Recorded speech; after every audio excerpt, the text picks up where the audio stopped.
મારું નામ સૈયદ ખેરસા હાજી આસમ શાહ।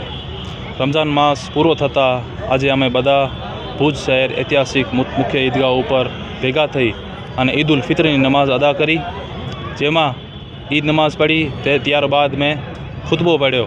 ખુતબામાં એમ કીધું કે હીરો કોને કહેવાય આજના જમાનામાં, જે સાચું બોલતો હોય એને હીરો કહેવાય, જે હક માટે લડતો હોય એને હીરો કહેવાય, જે ઈમાનદાર માણસ હોય એને હીરો કહેવાય તેવી વાત થઈ। ખુતબા બાદ દુઆનું આયોજન હતો। એમાં દુઆ કરી કે આપણા દેશમાં ભાઈચારો થાય અને અમન થાય અને આપણા દેશને दिन दुगनी रात चौगनी तरक्की थाय। अस्सलाम वालेकुम सर्व हिंदू मुस्लिम भाईओं ने रमजान ईद उल फित्રની मुबारकबादी। खास करीने आखो महीनो इबादतનો મહિનો હતો ને એમાં 30 રોજા ઇન્શાઅલ્લાહ પૂરા થયા, ત્યારે હર્ષ અને ઉલ્લાસ સાથે આજે ઈદ ઉજવવામાં આવી।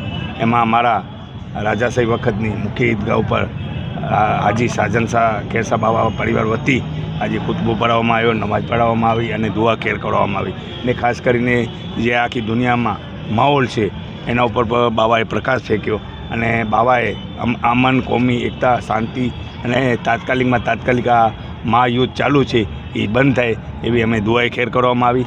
ખાસ કરીને બાબા એક જ નસીહત આપી કે હીરો કેને કહેવાય, આઈ એક્સેપ્ટ ટુ યુ। હીરો એને જ કહેવાય જે ઈમાનદાર, નિષ્ઠા, અટલ અને અડીખમ હોય એને જ હીરો કહેવાય। આજના દિવસે સર્વ સમાજને, સર્વ કચ્છવાસીઓ, ગુજરાતી, ભારતવાસીઓને હું દુઆ અને સલામ કરું છું અને ઈદ મુબારક પાઠવું છું।